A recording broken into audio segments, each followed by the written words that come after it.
Guys, what's up? It is Marcus. I'm here to give you guys 5 different moves in this move series that you can use in isolation, that you can use in King of the Court, when you're just playing with your boys, when you're playing with your homegirls, whatever it is. These are a couple different moves that you can add to your bag and better yourself and make your game better. So this first move that I have here for you is a pump jab. So say that I have Coach Myson here guarding me on defense. If he's guarding me on defense and his right foot, my apologies, is his top foot, we always try and attack that top foot. So I may pump fake and jab here, and once I jab there, I may cross back. You see a lot of old school players do this that are patient, like Kobe. Kobe used to love to do this move. Rest in peace. So pump, jab, and if he turns, then I'm going to the basket. Or something that you can add to this move is you can add in a pump, jab, play with a little bit more, and you can add a little cross in there. So you can really get creative with your bag and add that to your bag. Thank you, Coach Myson, for the help and the great defense. Woo! Our other move that we can get into.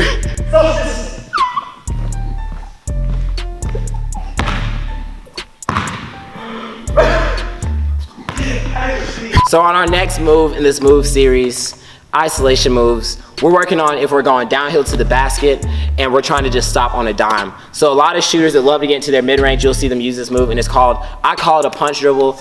Other trainers may call it a hard stop. I call it a punch. So say I have a defender guarding me, I'm gonna rip through, go downhill, and I'm gonna put my ball side foot forward and slam the ball at the same time and then hop back into my shot. So live in game, it looks like this. You're catching it, you're sweeping it, boom, and you're getting into your shot.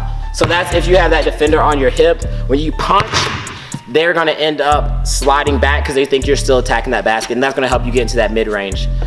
So our next move off of that punch, once again, you're gonna be going downhill, but this one, it gives you a little bit more room to play with the ball. You may be able to have a couple tricks and counters to it.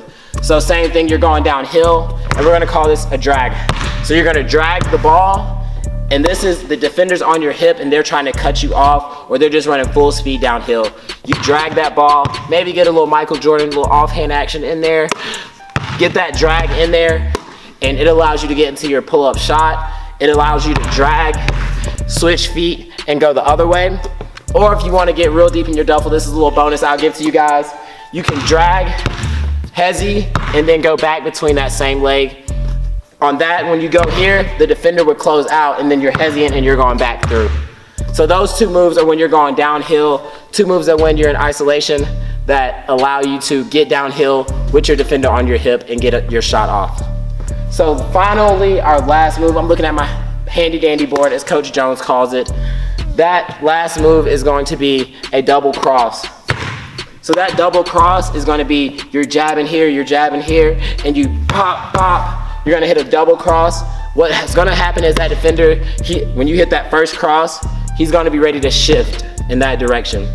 But then you hit a double cross, and then you're able to go right by him. And this is more of a shifty move.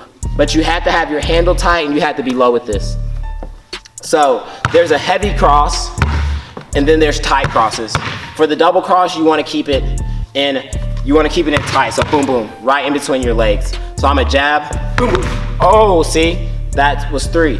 What I want to make happen is I want to have 2 in there. So jab, boom, jab, and then I can go boom, boom, and then I'm able to get downhill and attack my defender. And then I'll give you guys an extra move since we're talking about crossovers. I know you guys have seen a couple games of AI, and he has a great crossover. But that is a great move that you can use in isolation as well. Coming in that crossover, a heavy cross, and then you can go by. But 2 things that make a crossover great is your eyes and that first step. So you want to take a hard step out. Lots of players, you see them, they'll step small and then cross. That's not going to sell your defender.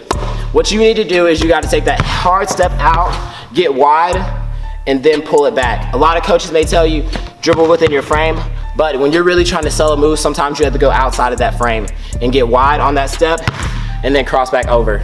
So those are 5 different moves that you can use to better yourself in isolation situations.